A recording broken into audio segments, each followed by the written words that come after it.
Vamos a ver ahora el tema de evaluación del estado de los pavimentos, correspondiente a las materias Caminos 2 y Complementos de Transportes, materias de la Facultad de Ingeniería de la Universidad Nacional de La Plata.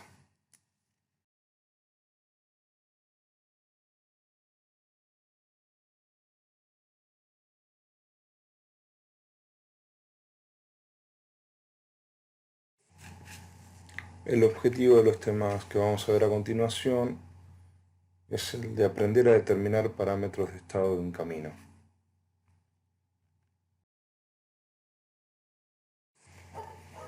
En general podemos hacer distintos tipos de evaluaciones en un camino pavimentado, ya sea pavimento flexible o rígido. Esas evaluaciones pueden clasificarse según el objeto del estudio o según la finalidad. Según el objeto del estudio, el estudio puede ser llevado a nivel de una red, es decir, tenemos una red de caminos pavimentados pertenecientes a una jurisdicción de una vialidad, por ejemplo, y queremos evaluar cómo se encuentra esa red. Con lo cual la frecuencia de mediciones y los tipos de mediciones van a tener cierta jerarquía. Por el contrario, si queremos evaluar un tramo dentro de esa red, un tramo determinado, la evaluación tendrá que tener otra frecuencia y posiblemente también otro tipo de estudios. En cuanto a la finalidad, este tipo de evaluaciones pueden apuntar a conocer el estado de la estructura del pavimento, de todas las capas que componen la estructura del pavimento, o pueden por el contrario determinarse superficialmente cómo se encuentran esos pavimentos desde el punto de vista del confort del usuario. Tenemos así, por ejemplo, equipos de medición que miden algunos parámetros asociados a algunas patologías del pavimento. Son ensayos no destructivos que miden superficialmente cómo se encuentra la carretera. En este caso, en esta imagen, este dibujo, vemos un vehículo que está midiendo distintos tipos de patologías del camino. Una rugosidad longitudinal, la textura a nivel de la mezcla asfáltica si fuera un pavimento flexible, el nivel de fisuración que tiene ese pavimento y lo que serían las deformaciones transversales o abollamientos que tiene ese pavimento. En definitiva, vamos a ver distintos tipos de parámetros que se miden de la superficie de los pavimentos para determinar un índice de estado del estado de los mismos.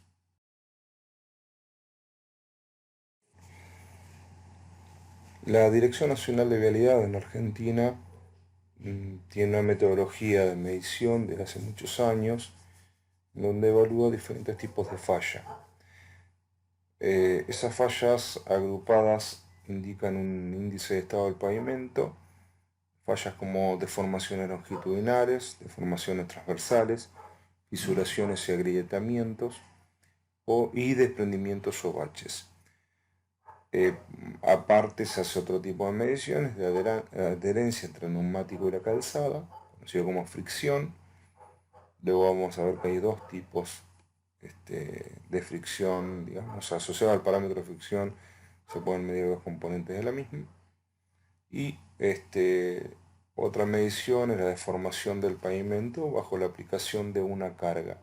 Se aplican cargas y se miden deflexiones y unos radios de curvatura que vamos a ver adelante que se componen.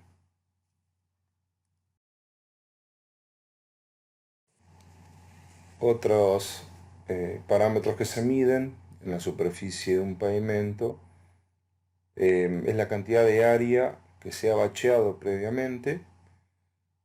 Se evalúa también el estado de la banquina, si está con descalces, si está sobrenivelada, etc. El estado del drenaje de los préstamos, es decir, el agua, si tiene un buen o malo drenaje, esas son cuestiones que más subjetivas, no hay una valoración puntual numérica, como vamos a ver más adelante. Y en general, cuando se hace la evaluación de estado, se indica cuál de los carriles, en caso de ser una calzada con una calzada en divisa, en donde ambos sentidos de circulación están sobre la misma calzada, se determina cuál es el carril más deteriorado generalmente. Aunque también los nuevos pliegos de concesiones viales, por ejemplo, que tienen en cuenta las mediciones de estos parámetros y las evaluaciones de estado, determinan en muchos casos que las mediciones se tienen que hacer en todos los carriles de la calzada, ya sean calzadas indivisas o de distintos sentidos de circulación, o calzadas de 2+2 o 3+3, de varios carriles por sentido de circulación. En general, en la actualidad se miden absolutamente todos los carriles. Antes de entrar en la descripción de la medición de cada uno de los parámetros, vemos algunas fotografías donde ya podemos hacer un juicio de valor, digamos, del estado de las calzadas. Aquí tenemos una autopista con 3 carriles por sentido de circulación, banquina externa pavimentada, 2,50 m. Podemos ver un carril más deteriorado, en este caso de este sentido de circulación. Ese carril más deteriorado es el carril lento. Tenemos un carril lento, un carril medio y un carril rápido. Bueno, el carril lento tiene deformaciones, tiene, por lo que se puede apreciar, abollamientos, tiene una superficie que ha sido bacheada, la banquina también ha sido bacheada, tiene corrimientos de mezcla, podemos observarlo en la línea, la demarcación horizontal de la banquina, como está toda deformada debido a ese corrimiento de mezcla. En este caso vemos un pavimento que no está abollado, está bastante liso, sin embargo hay pequeñas fisuraciones en concordancia con las huellas cuando circulan los vehículos por cada carril.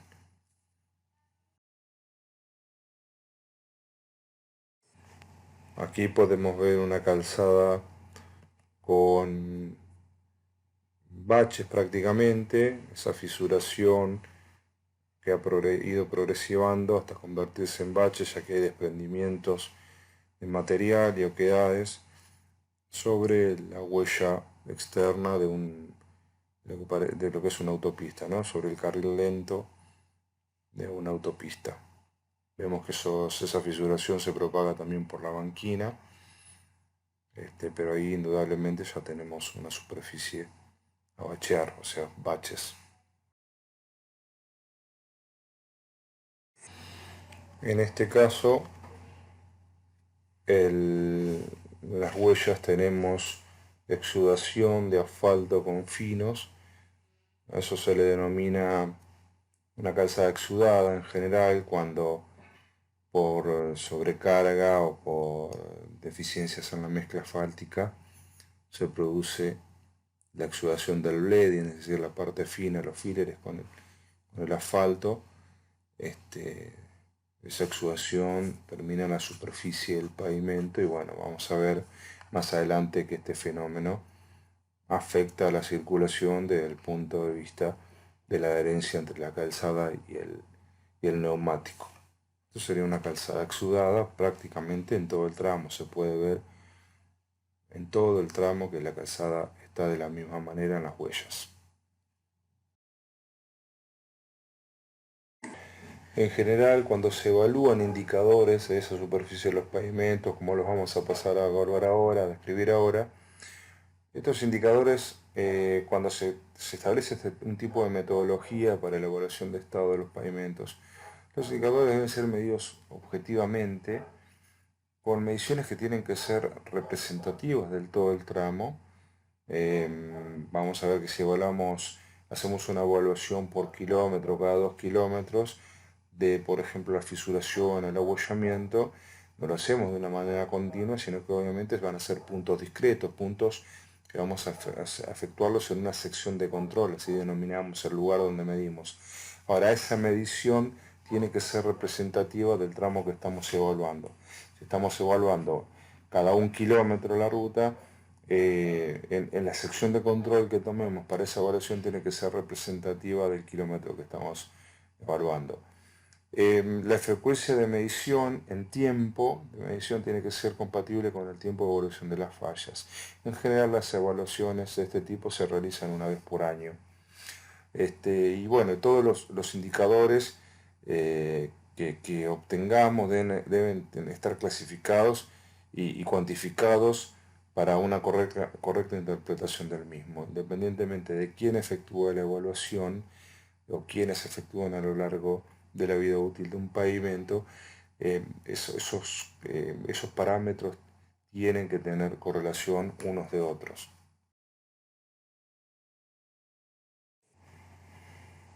En cuanto a la definición de tramos homogéneos, no solamente la medición que efectuemos tiene que ser representativa del tramo, las patologías que estamos identificando tienen que ser representativas del tramo, sino también que el tramo en sí de pavimentos tiene que tener una homogeneidad estructural. Si por ejemplo volvemos una ruta, esa ruta pasa por una ciudad y en la ciudad tiene una estructura distinta a la del camino en la zona rural, obviamente tendremos que identificar un tramo y otro tramo totalmente diferenciados. Lo mismo si cambia el tránsito, llegamos hasta una intersección y a partir de esa intersección el tránsito cambia, tendremos que definir un tramo hasta la intersección y otro tramo después de este. Si cambia la topografía, de la misma manera. Esa evaluación en general, cuando es a nivel red, se puede hacer cada 2 kilómetros, cuando evaluamos una red de, no sé, 1000, 2000, 10.000 kilómetros de camino, y mientras que la evaluación que hacemos cada 1 kilómetro puede ser para redes más chicas o concesiones viales. Las secciones de control donde efectuemos algún tipo de evaluación, como el abollamiento, por ejemplo, tienen que representar al tramo previamente que venimos evaluando. La evaluación de estado está compuesta por dos parámetros, el índice de estado y el índice de serviciabilidad presente. El índice de estado es la composición de 4 parámetros dentro de una fórmula. Esos 4 parámetros somos los que vemos a continuación. La medición de la deformación longitudinal, parámetro de 1, la deformación transversal, parámetro de 2, la fisuración, parámetro de 3, y los desprendimientos o baches, parámetro de 4. Esos 4 parámetros se miden en el pavimento y se colocan en la fórmula que tenemos a continuación, determinándose un índice de estado que es igual a 10 por E a la sumatoria de los A sub I por DI, donde A sub D son los coeficientes de peso que se le da a cada uno de los parámetros que enumeré anteriormente, que dependen esos coeficientes en función del tipo de superficie, tipo de capa de rodamiento, si es asfalto, si es tratamiento bituminoso, si es hormigón, etc. Este parámetro, este índice de estado, puede dar un valor entre 0 y 10, donde 0 será un pavimento sumamente fallado y 10 será un pavimento en perfectas condiciones.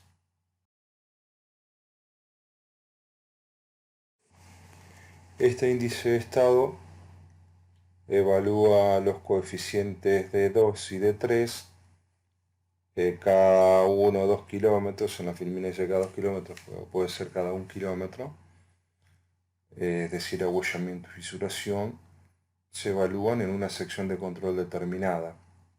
Esa sección se toma en 20 metros, en esos 20 metros que tienen que ser representativos del kilómetro o los 2 kilómetros anteriores que se estén evaluando, tiene que ser representativo, allí se mide el abollamiento y la fisuración. Se utiliza para la medición de las distancias un vehículo que tiene que tener una precisión odométrica de 10 metros. Generalmente se le coloca a un equipo, un odómetro, aunque también en la actualidad existen equipos multifunción, vamos a ver también en el curso. Estos equipos directamente tienen un GPS integrado, con lo cual se puede determinar con mucha exactitud la ubicación. En cuanto al índice de estado, ya lo dijimos, pero un índice de estado de entre 7 y 10 puntos es un estado bueno del pavimento, 10 es lo mejor, menos de 5 es un pavimento fallado, y bueno, un índice de estado de 5 a 7 es un estado regular del pavimento. Por supuesto que cada administración vial determina estos límites para su propia red, o en el caso de ser una ruta concesionada, las rutas concesionadas.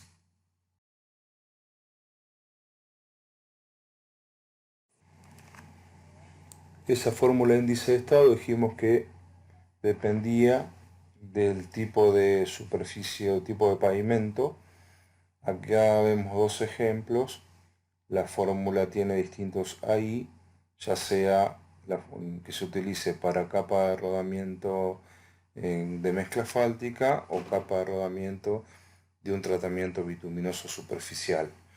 Eso, en el primer caso vemos que es 0,04 de la rugosidad longitudinal, más 0,05 del abollamiento, más 0,07 de la fisuración y 0,04 de los baches. En el segundo caso vemos que al D4, que sería el bache, se le da el doble de peso, lógicamente porque una capa de tratamiento bituminoso superficial, cuando se empieza a deteriorar, a bachear, el deterioro se hace muy progresivo, muy geométrico en el tiempo. Entonces, bueno, cada superficie de rodamiento tendrá su fórmula. Dijimos que la evaluación de estado se complementaba con otro parámetro que era el de índice de serviciabilidad presente o ISP. En este caso los parámetros son los mismos, menos 1. No se evalúa la fisuración, ya que la fisuración no afecta al confort del usuario. Dijimos que el índice de serviciabilidad presente daba una idea del confort del usuario, con lo cual se toman en cuenta los parámetros de 1, de 2 y de 4. El de 3 no.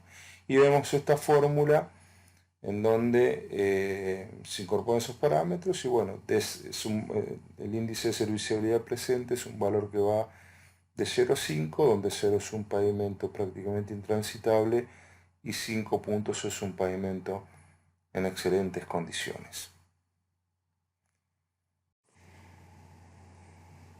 Tampoco, si observamos la fórmula, en ella intervienen, esa fórmula que está en pantalla, el de 1, la rugosidad, ya lo dijimos, el de 2 que es el abollamiento y el de 4 que son los desprendimientos o baches. No tiene en cuenta la fisuración. Vamos a ver más adelante que la fisuración se puede sellar para impedir que el agua ingrese a la estructura del pavimento. Sin embargo, cuando se hace una evaluación de estado debe contemplarse que debe medirse igual la fisuración, esté o no sellada, pero no está en cuenta metido en la fórmula. Hay ciertos tipos de sellado, fisuras que pueden llegar a alterar el confort del usuario. No tienen en cuenta la exudación. Es un parámetro que ya lo vimos que por su importancia se mide aparte de la fórmula de índice de estado y la de índice de serviciabilidad presente, y pondera levemente el abollamiento si vemos el peso que tiene en la fórmula. El valor de abollamiento está elevado al cuadrado, pero dividido por un factor de 480, un número de 480, lo castiga más, digamos, a la calzada con respecto al bacheo que al del abollamiento.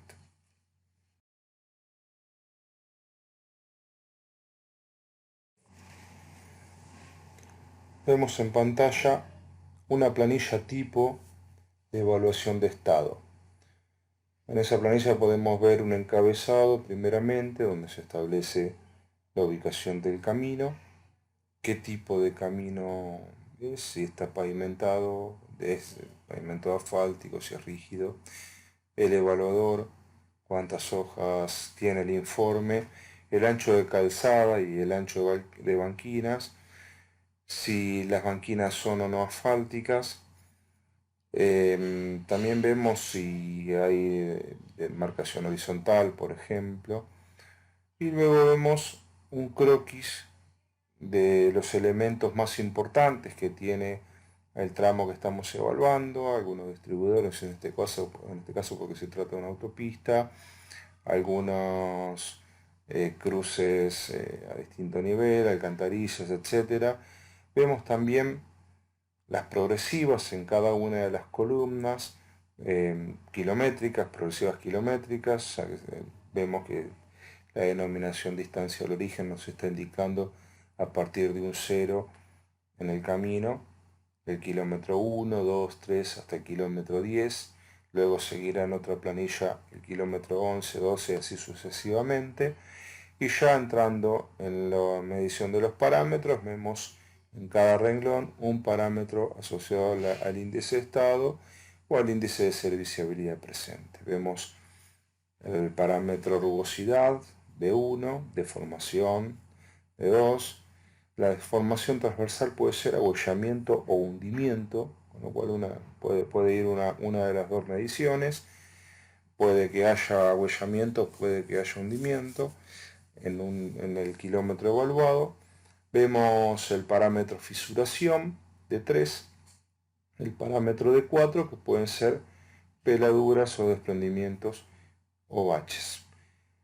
El renglón inmediatamente inferior indica el índice de estado por fórmula con los parámetros de arriba y el índice de serviciabilidad presente. La deflexión y el radio de curvatura son evaluaciones que se hacen aparte de la evaluación visual, ya que requieren un equipo para medir esa deflexión y ese radio de curvatura. La superficie bacheada, el coeficiente de fricción, que también se mide con otro equipo, lo vamos a ver a lo largo del curso, que hay equipos específicos para medir el coeficiente de fricción del pavimento.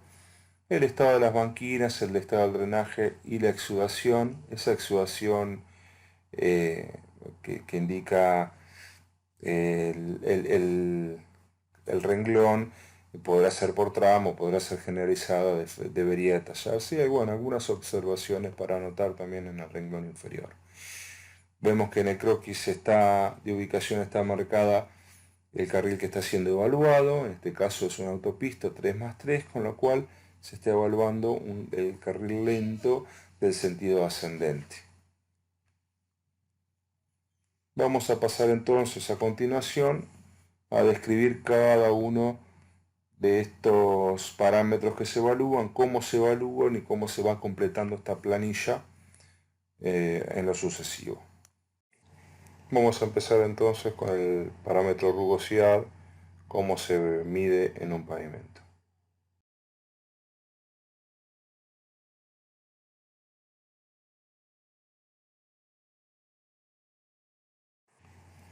Primeramente vamos a ver cómo se mide la rugosidad, ese parámetro de 1, en función de clasificar el entorno de la rugosidad de un pavimento. El entorno lo podemos definir según el tipo de onda que exista sobre la superficie del pavimento. Si miráramos la superficie de, por ejemplo, el agregado, el árido, la piedra con la que está compuesto un pavimento, esa superficie de la piedra sería la microtextura, ¿sí? Porque estamos hablando de tamaños de 0,5 milímetros en la medición, hasta 0,5 milímetros a partir de micrones. Cuando evaluamos entre 0,5 milímetros y el 0,5 centímetros, 0,5 centímetros, estamos evaluando a nivel de macrotextura. Esto sería algo así como evaluar la superficie de la mezcla asfáltica o del pavimento de hormigón, en donde esa superficie está compuesta por áridos y por cemento Portland en el caso del hormigón, o por el cemento asfáltico y vacíos en el caso del asfalto. La megatextura sería una amplitud de onda de 0,5 centímetros a medio metro, y finalmente la regularidad superficial o rugosidad sería entre 0,5 metros y 50 metros.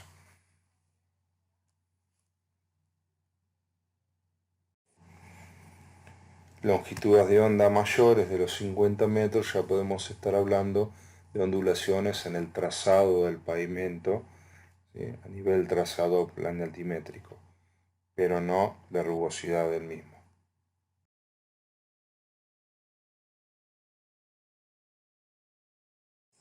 La rugosidad en un pavimento no sería las desviaciones verticales respecto de una media, de un plano medio, de las huellas, las crestas y las depresiones o valles que provocan esa rugosidad en el pavimento. Es en un vehículo que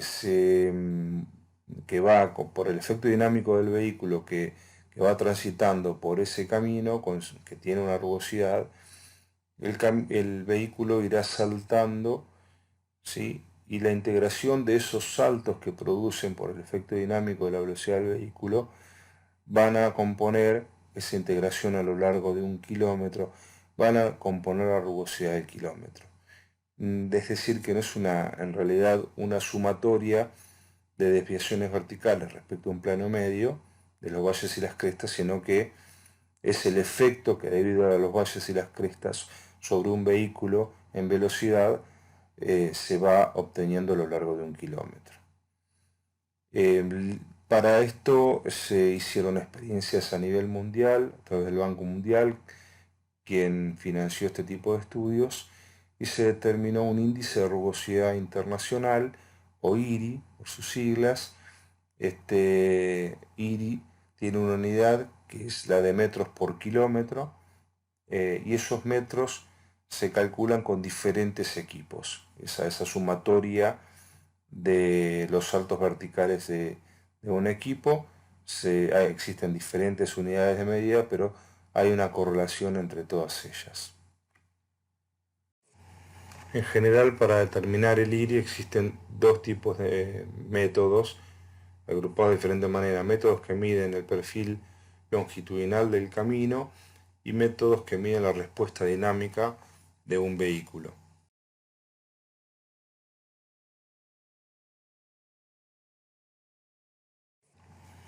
Podemos definir hasta aquí al índice de rugosidad internacional como un índice calculado a través de una simulación matemática de respuesta vehicular al perfil longitudinal de una huella o un pavimento, en la que se utiliza la simulación de cuarto de auto o cuarto de carro, es decir, una sola rueda, que recorre esa huella a una velocidad de 60 millas por hora, 80 kilómetros por hora.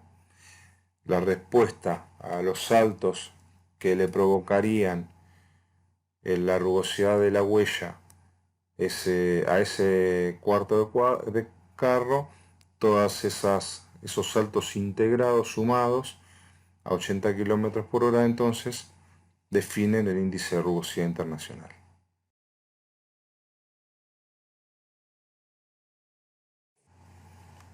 Aquí podemos ver una escala de ese índice de rugosidad internacional para distintos tipos de superficie. Vemos en la columna de la izquierda un índice de 0 a 16 metros por kilómetro, donde 0 sería una absoluta perfección, que no existe en la realidad para cualquier camino. Vemos que hasta un poco menos de 2 metros por kilómetro es el índice de rugosidad que se utiliza en aeropuertos y autopistas.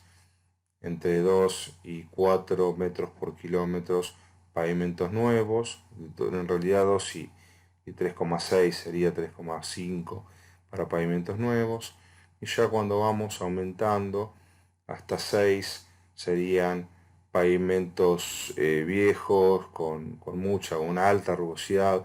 A partir de 6 metros por kilómetro vamos a pavimentos, a carreteras no pavimentadas, y bueno, ya carreteras muy deterioradas tenemos que hablar de 10 a 16 metros por kilómetro. Estos equipos que miden la rugosidad deben estar previamente calibrados.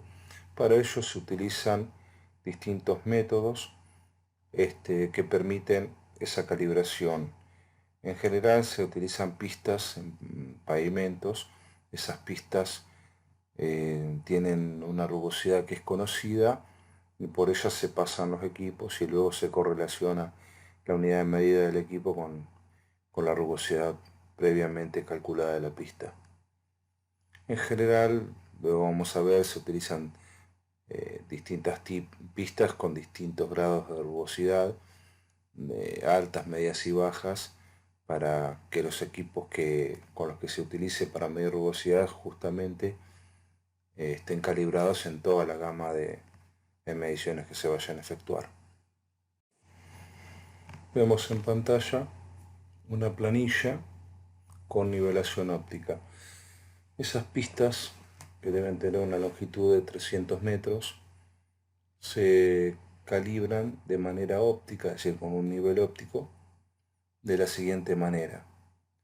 Se marca un punto en cada una de las huellas, cada 50 centímetros de distancia. Por lo tanto tendremos en 300 metros 600 puntos en cada huella y luego se nivela cada uno de esos puntos al milímetro.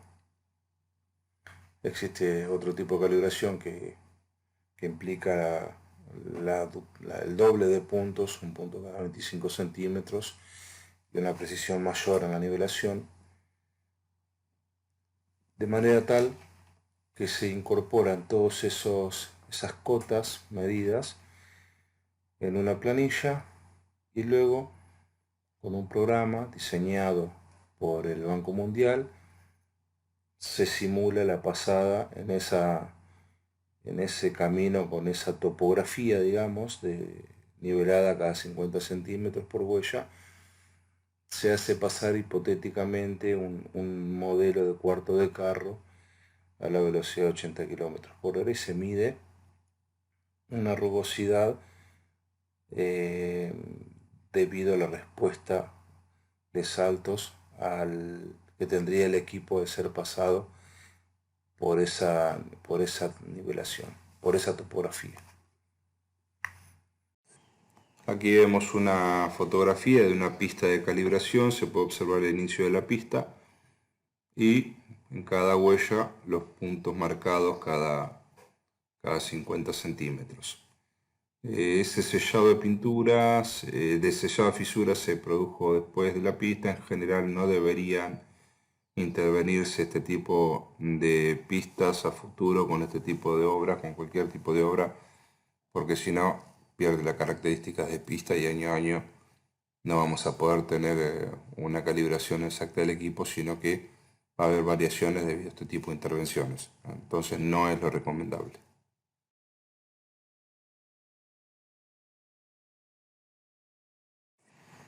Este es un video de un equipo que tiene un rugosímetro instalado y va a calibrarse en una pista. Ahí comienza la pista, observen el pavimento, los puntos marcados cada 50 centímetros en cada eje.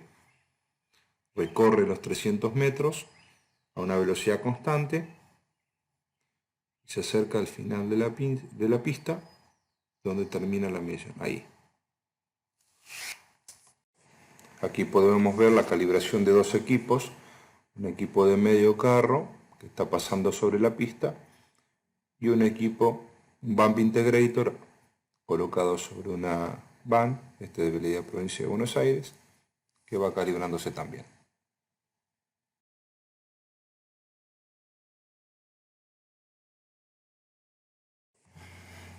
Acá podemos ver en el esquema reológico cómo funciona ese cuarto de carro, cómo está pensado, y en la foto de la derecha un equipo de la Dirección Nacional de Vialidad que mide un BPR, que mide en la realidad, digamos.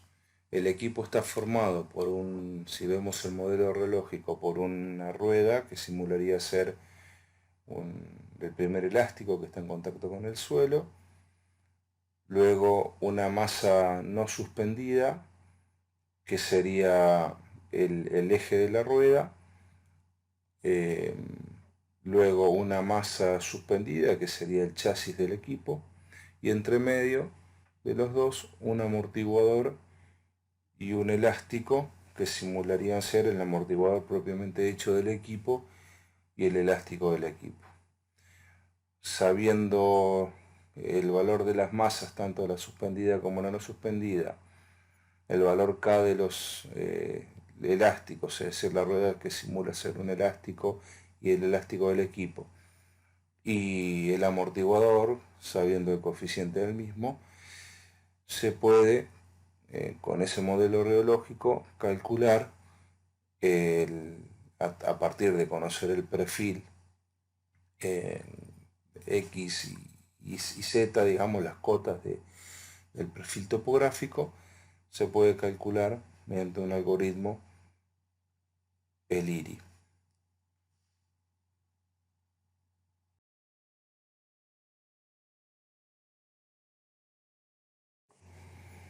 El efecto que tiene la rugosidad de un camino sobre un auto, sobre un vehículo, es aproximadamente la misma, con la diferencia que ya no será un cuarto de carro, sino que serán dos ejes, 4 ruedas, pero el modelo es similar al de un vehículo, al de un auto, con una masa suspendida, una no suspendida.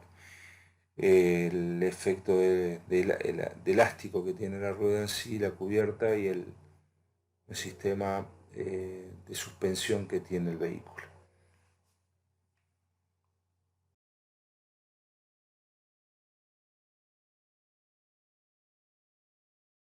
Existen otros equipos, como el que vemos en la fotografía, que no es de cuarto de carro, sino de medio carro, es un eje.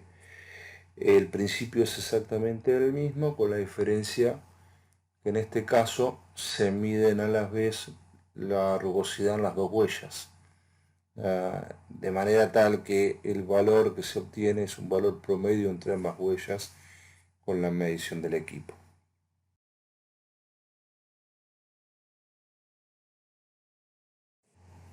Otro equipo que mide de la misma manera, medio carro. Aquí podemos ver el sistema que consiste en un cable de acero conectado entre el eje de la rueda y el chasis. Ese cable de acero es solidario a un tambor, ese tambor es solidario a un disco. Ese disco tiene perforaciones milimetradas, hay una luz que pasa por esas perforaciones, no se ven en esta foto del equipo, pero eh, se puede medir a partir del conteo de las perforaciones del disco al enrollarse y desenrollarse el cable respecto de los saltos relativos que pega a la rueda con respecto a la masa del chasis.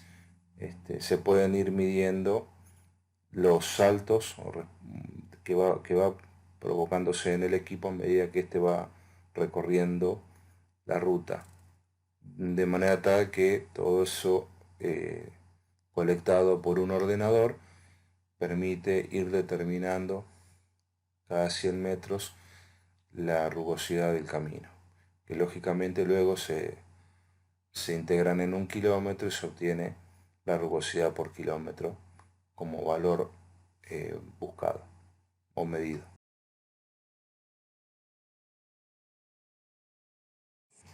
En este caso vemos otro equipo que ya va montado sobre una camioneta o van, sobre el eje trasero. En este caso ya es un modelo de carro, ya no de medio carro, sino que acá interviene directamente un vehículo, de manera tal que, bueno, como en todo, al igual que en todos los casos, tiene que estar perfectamente calibrado, tanto en la presión de las cubiertas como en el estado del sistema de amortiguación del equipo, el peso total del equipo. Y aquí podemos ver el aparatito, el Bump Integrator, el integrador de saltos que va conectado al eje trasero del equipo, tal como se puede ver en el esquema. El equipo arroja un valor de integración de saltos. Ese valor se contrasta en diferentes pistas de calibración con diferentes IRI y se puede correlacionar el valor que arroja el Bump Integrator en este caso con un valor IRI. Esto es importante destacarlo, ya que cada equipo tiene su propia unidad de medida con sus propios valores y tienen que estar calibrados a un valor IRI, al índice de rugosidad internacional, que se determina en pistas ópticas, como habíamos visto. De manera tal que cualquier equipo que se utilice tiene que estar calibrado en pistas y verificada esa calibración. Si no, no podemos mezclar distintas medidas de distintos equipos, ya que no son compatibles las unidades en general.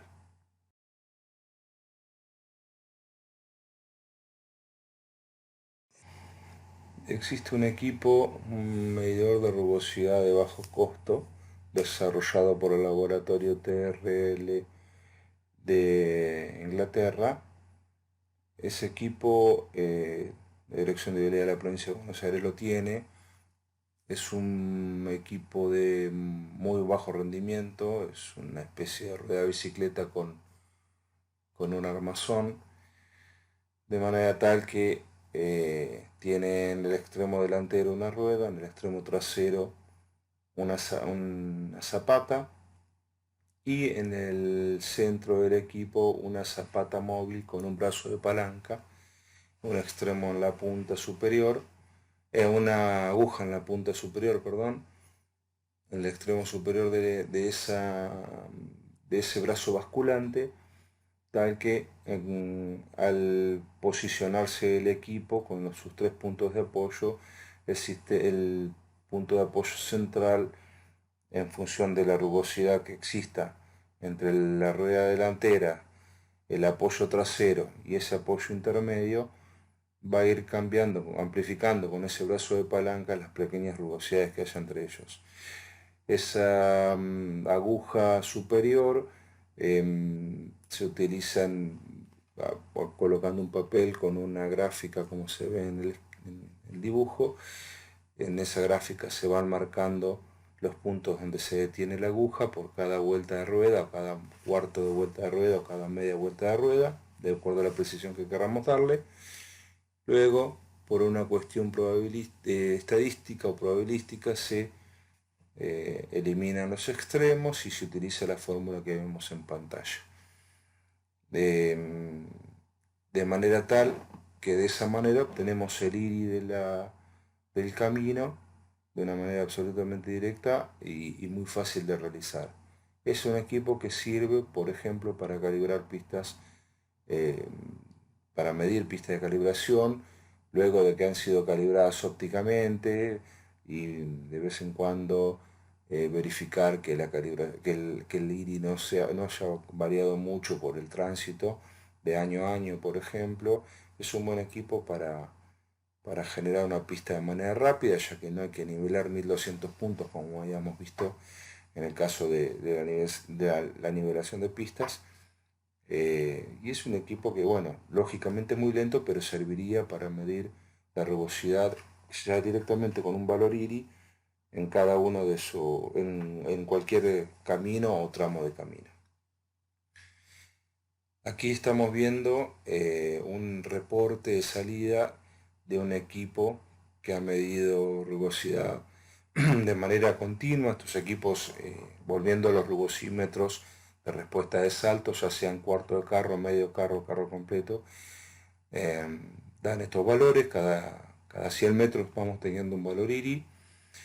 En la planilla, el D1, el parámetro D1 es el que corresponde de acuerdo al rango de valor IRI que hayamos determinado y tal como podemos verlo en este cuadro. De manera tal que si tenemos, por ejemplo, 2,55 metros por kilómetro como valor IRI, entrando en la tabla que nos da la metodología de vialidad nacional que vemos aquí, obtenemos un D1 equivalente a 5.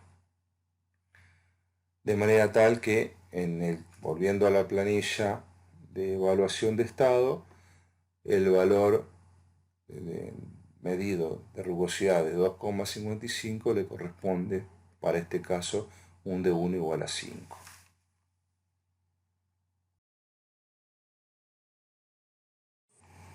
De esta manera obtuvimos la deformación longitudinal de 1. Volvemos al esquema general, a la fórmula general. Vamos a ver cómo determinamos ahora la deformación transversal de 2.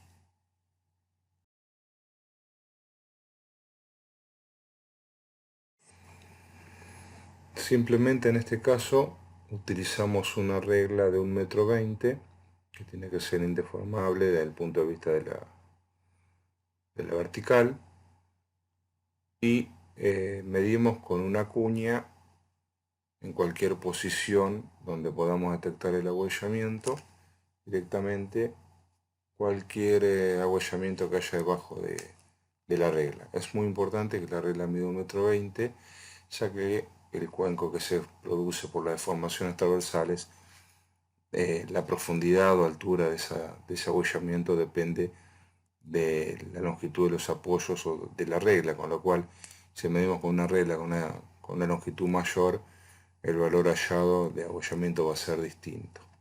En este caso se utiliza directamente la tabla que nos da Vialidad Nacional para, de acuerdo al rango de la profundidad medida, le vamos a asignar un coeficiente de 2 correspondiente. Por ejemplo, si tuviéramos un agüellamiento medido de 18 milímetros, le va a corresponder un coeficiente de 2 igual a 4.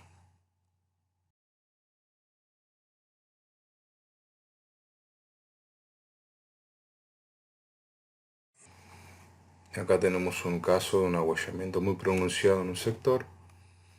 Es importante destacar que mientras que la rugosidad se mide a lo largo del kilómetro que estamos evaluando, el agüellamiento, habíamos dicho, en conjunto con la fisuración, se miden en un sector que definimos como sección de control para este tipo de mediciones. En general, esa sección de control es de 20 metros de longitud. En general también se coloca al finalizar el kilómetro, son los últimos 20 metros del kilómetro, siempre y cuando esos 20 metros sean representativos del kilómetro evaluado. Eso hay que recordarlo siempre, y en lo posible esa sección de control se tiene que repetir año a año. Siempre tenemos que medir agüellamiento y fisuración en el mismo sector. Existen equipos de alto rendimiento para la medición de agüellamiento, que inclusive pueden medir prácticamente cada 3 metros, 4 metros el agüellamiento como perfiles. Estos equipos tienen barras, están montados sobre vehículos que se desplazan a velocidad determinada, tienen barras delanteras que permiten medir ese agüellamiento. En todos los casos, si se utiliza la metodología de Vialidad Nacional, hay que recordar que siempre estos equipos tienen que estar calibrados para que den una lectura equivalente de agüellamiento a la regla de 1,20 m. Siempre hay que medir con el equipo, y en el mismo lugar hay que medir con una regla de 1,20 m para poder calibrarlos. En este caso, el equipo de la derecha, por ejemplo, es un equipo que tiene 13 sensores distanciados 20 centímetros, puede operar a 60 km por hora, tiene un ancho de cobertura de 2,40 m, es un equipo francés. Esto quiere decir que el equipo se tiene que pasar 2 veces para cubrir un ancho de 3,50 m o 3,65 m. Pueden operar de día o de noche y con pavimento ligeramente húmedo. Eso es importante destacarlo también. Acá podemos ver una gráfica de cada línea roja transversal al camino. Es una lectura hecha por el equipo. Aquí se está viendo esos 2,40 m de ancho, con lo cual no se alcanzan a cubrir las dos huellas.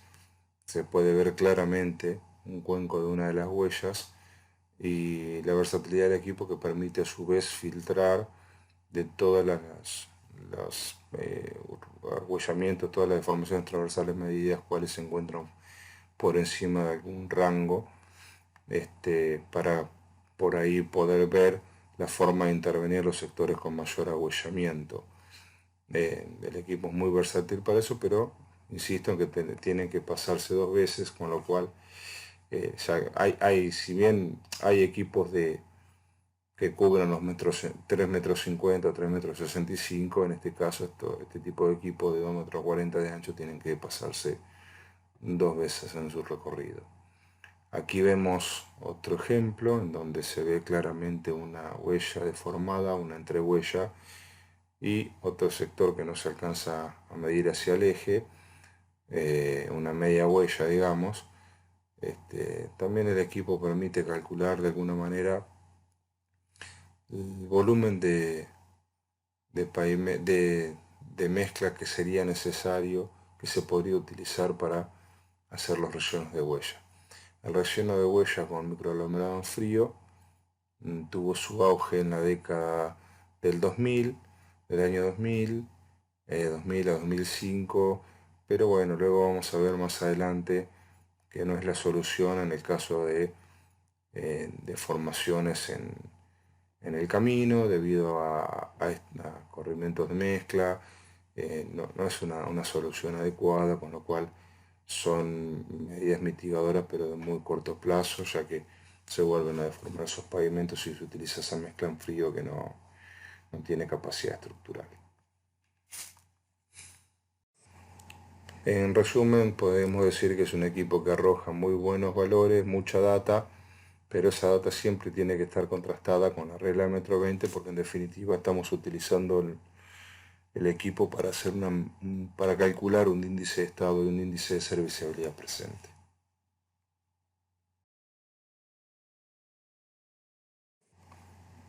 Aquí se observa un esquema de relleno huella que tiraban estos equipos antiguamente.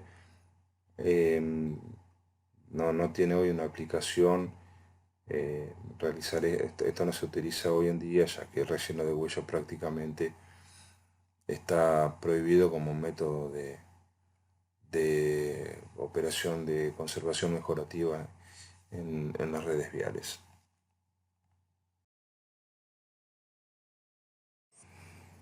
La metodología, si bien establece las secciones de control para la medición de abollamiento y fisuración, en los tramos concesionados es práctica generalizada prácticamente hoy en realizar mediciones cada 200 metros, al menos 5 mediciones por kilómetro en la huella más deteriorada, para de alguna medida medir en todo el kilómetro, no solamente en la sección de control. Se pueden utilizar equipos de alto rendimiento siempre y cuando estén calibrados a regla de metro 20. Y bueno, para un tramo de 20 kilómetros, el 95% de los valores medidos deben ser iguales o menores que 12 milímetros. Esto es generalmente lo que se exige en los pliegos de concesión. Aquí vale una aclaración. En el índice de serviciabilidad presente y el índice de estado establecen valores límite en el caso de rutas concesionadas, pero también hay valores individuales de cada uno de los parámetros que estamos midiendo. El abollamiento, por ejemplo, siempre en el abollamiento se establece como parámetro que no puede haber abollamientos mayores o iguales a 12 milímetros como valor individual.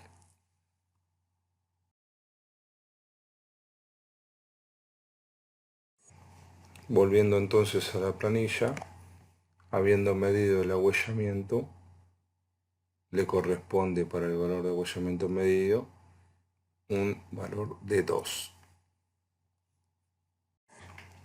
Vemos que conjuntamente con abollamientos también se pueden medir hundimientos. El análisis es similar y siempre se anota la patología más desfavorable en el tramo, y que sea representativa lógicamente del tramo.